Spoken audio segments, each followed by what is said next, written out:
Subhaanallah rabbiin gaafa lubbuu kan kee oolchuu barbaadu gaafa hireen kan kee duniyaa tanarra si haftee jirti rizqiin danda'e asirraa fudhachuun kan kee ni jira jedhe gaafa rabbi siif katabe wallahi du'allee si murteessaniif rabbiin keessaa si baasa.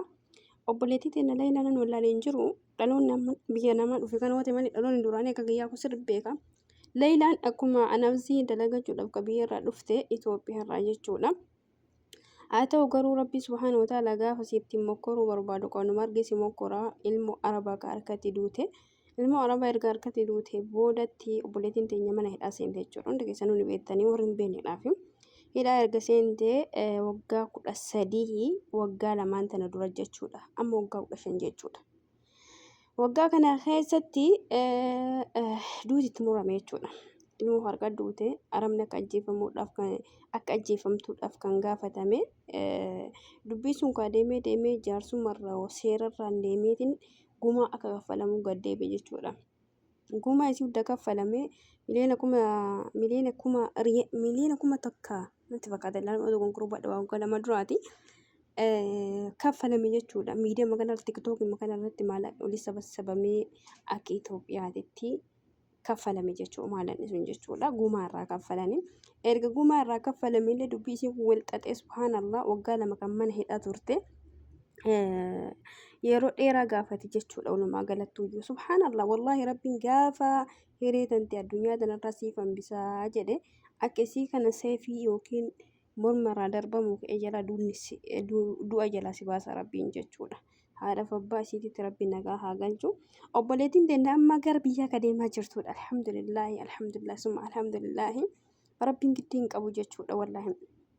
Rabbiin giddii hin qabu gaafa haadhaaf abbaa sabrii godhaniitiin osoo maallaqni hin guuramin duratti sabrii itti godhan jechuudha. Maaliidhaaf yeroo san jaarsummaatti illee hin kennamne jaarsumma gadi hin deebine guma gadi hin deebine arabni kan gaafate ammoo akka lubbuun ishee bahudha. Yaani bakka lubbuu ilmoo isaa sanii lubbuu ishee illee akka bahudha. Miidiyaa kanarratti miti uummata keenya Itoophiyaa miti akka miidiyaa gurguddaatitti kan gabaafamaa ture jechuudha. Waa'ee isii kun jechuudha. Alhamdulillahi rabbi sitti murteessine tarii haqa qabdi. Akkaataa isiitti ilmoo harka duute isa isimaaf rabbi beeka. Rabbi subhaanahu wa ta'aalaa sababaa godhee fi uummata keenya kana maallaqa guursisee aga maallaqni guuramillee yaa'ii meeqa kun hin galtu jedhee waa baay'ee argame jechuudha. Kun hin galtu maallaqni jidduun nyaatame jedhaa turanii waa baay'ee jira jechuudha. Anummaan akka dhuunfaa fayyaatitti wallahi maallaqni jidduun nyaata wayii natti fakkaataa ture. Karaas mucoota maaliif intalli ilmoo hiyyeessaati. Ilma qonnaan bulaati. Uumaa waa irraa beektuu miti. Maatiinuu karaa dhaloota isaanii karaa maalii kana maalidha? Silxee namoo maali waa akkasii silxee ta'e silxee natti fakkaate silxeedha. Silxee guraagee ta'e jaraan lamaan keessaa ilmoo baadiyyaa tolumaa galattuuyyuu nama akkasii waa dubbatee illee waa baafatee illee danda'u miti. Waan kanallee nama hordofee keessa deemee namni hordofee malee maatii hordofatee hin dandeenye maatii dadhabaadha. Tokkoffaa karaa maallaqaatiin karaa hiyyummaatiin akkasuma ammoo warra miidiyaa kana gargaaraa ture dhugaa dubba mucaa tokko mubaarak isa jedhaniin tokko karmora isaanii kana ganduma isaanii kana isa fa'aa tajaajilaa ture. Beektayee yaada mubaarak miidiyaa isa jedhu galata qaba. Kanaaf ammoo walumaa galatti waan odeessuu barbaade. Lubbuun gaafa rabbiin baase malee hin baatu. Ati tarakkoo si jirtu, ati kan qinni si jiru, ati kan yaa'iin meeqa si jiru, ati kan rakkoon meeqa mataa keessa si qabee jireenya isiitti dukkanaahee jedhe abdii hin kutatin. Rabbiin gaafa lubbuu kan kee hambisuu barbaade miti si rakkina keessaa baasuu miti. Isa du'a itti murteeffamee duunni guyyaa du'aa isaa eeggataa jiru rabbiin du'a keessaa baasa. Wanuma kana wal fakkaatu yaadattan gurbaa tokko ijoollee keenya ijoollee Itoophiyaati. Tasa namni isa harka du'e. Gaafa kaanii rabbiin akka fedhe dalagaa gurbaan duunni itti murteeffame jechuudha. Waa waggaa 4 dura moo 3 duraatiin illee jechuudha. Du'a itti murteeffame jechuudha gurbatti. Duunni itti murteeffame takka gumaa nu kaffalaa takka du'aan jedhanii. Gurbaa kana miskiina maatii isaa quba hin qabu.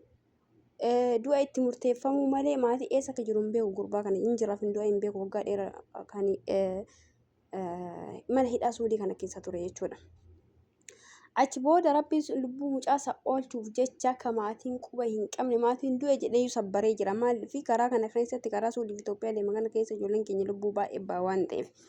Achi booda gurbaanii isa nama seenaa gurbaa kana beekuudhaa fi namicha wayitu karaa wal arge. Achi nama kayrii dalagatu waan kayrii dalagatu barbaadaa jedhee walii haasa kanaan waliin karaa waliin deeme. Konkolaataa tokko keessatti namichi konkolaataa kun subhaanallah wallahi wannuma ajaa'ibaati barbe. Namichi ijaarri lachuu konkolaataan deeban wal hin beekan. Jidduutti namichi tokko konkolaataan jalaa dhaabbate.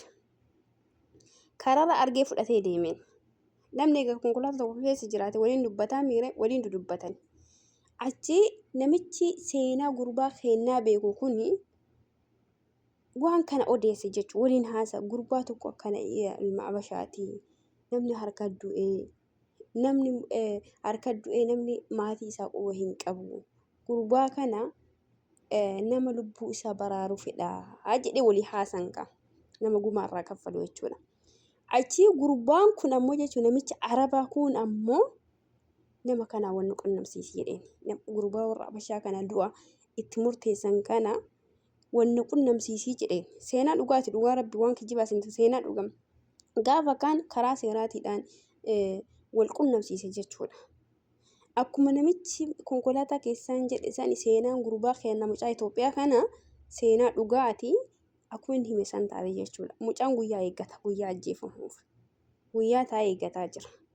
Garuu yoo maallaqni argatme maallaqni akka maallaqaadhaan gumaa akka kaffalamuuf barbaada warri. Namni birrii kana hunda dhangalaasee bitu hin jiru. Gurbaan maatii illee quba hin qabu. Maatiin illee quba hin qaban. Maatii waan du'e isaanii jiru. Achi namichi Arabaa kun khayrii dalagadha jedhee jechuudha. Gurbaa keenya kan Itoophiyaa kana jechuudha. Seera jala deemee hordofee morma isaa seefii irraa bite jechuudha. Kana jechuun gumaa silaa maatiin keenya warra Itoophiyaa kaffaluu qabu Arabni kaffalee jechuudha. Arabni kaffalee mucaa keenya kana hidharraa baraaree biyya galche. Argitanii akkana jira jechuudha. Rabbiin gaafa sitti mure wanuma xiqqoo si qaba. Gaafa si birmatellee rabbi wanuma arge sababa si godha jechuudha. Gaafa lubbuun kan kee du'arraa hafuu qabdi. Lubbuun kan kee kun ganaa nyaatti. Lubbuun kan kee kun ganaa jirti siin jedhee rabbi subhaanahu wa ta'aalaa si katabee yookiin si qaddaree si murteessee lafa darbe isa namni ati beektee hordoftuu miti isa maalummaa ta'e dhalachuu kan keetuyyuu hin beekne rabbiin bakka si buusa. Mee konkolaataa sanillee rabbi sababa godhee karatti dhaabsiisee kaaniidhaanillee wal barsiisee seenaa mucaa keenyaa kanallee wajji haasofsiisee gurbaan namichi kunillee seera jala deemee seera Arabaa kun hordofee gurbaa keenya silaa guyyaa muraasadhaaf hidhaa keessaa bahee ajjeefamuudhaaf guyyaa muraasa baatii muraasa keessa eeggataa jiru guyyaa qabatee guyyaa eeggataa jiru akkasitti rabbi lubbuu isaa bite jechuudha. Maaliif jennaanu rabbiin akka namaati miti hin jarjaru hin ariifatu riskii tantees jala hin dabarsu hiree tantees jala hin guchiisu yeroo baay'ee jechuudha. Yeroo baay'ee rakkinni nu mudatuuf jecha rakkinna dhiibbaa garaagaraa nutti dhufuuf jecha wanni sun maa kiyya ta'uu dideedhaaf kan jeeqamnu jechuudha. Amma fakkeenyaaf qabeenya tokko daladdee gaafa qabeenya san sarkaa manca'e qabeenyi sun maa kiyya ta'uu dide maa rabbiin harka mancaasee fi ufitti muufannaa rabbiin muufannaa jechuudha. Tarii qabeenya ani rabbiin karaa hin taane narraa baasee narraa oofe suni borookii anarra dhiibbaa fiduu dandeetti. Mana yoo ta'e manni sun na gubatee lubbuu na baasuu danda'a. Yookiin ilmaan kiyyaarra dhiibbaa fiduu danda'a. Jireenya kiyyaarra dhiibbaa. Walumaa galatti wanni takka wanni maanu akkas ta'ee maa akkana nuu ta'uu didee jennee nu itti aaruu fi itti dhiphifnu suni akka waan keenya hin taane akka wanni sun booda deeme dhiibbaa nurra fidu of amansiisuu qabaanna keessa keenya jechuudha.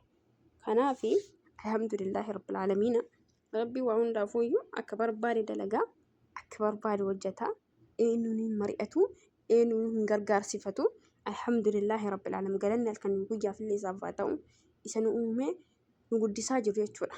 Laka alhamdu yaa rabbi obboleettiin illee rabbi nagaa haa galchu ati abdii kutataa jirtu walumaa galattuyyuu jireenya keetirraa abdii murataa jirtu abdii hin muratinii.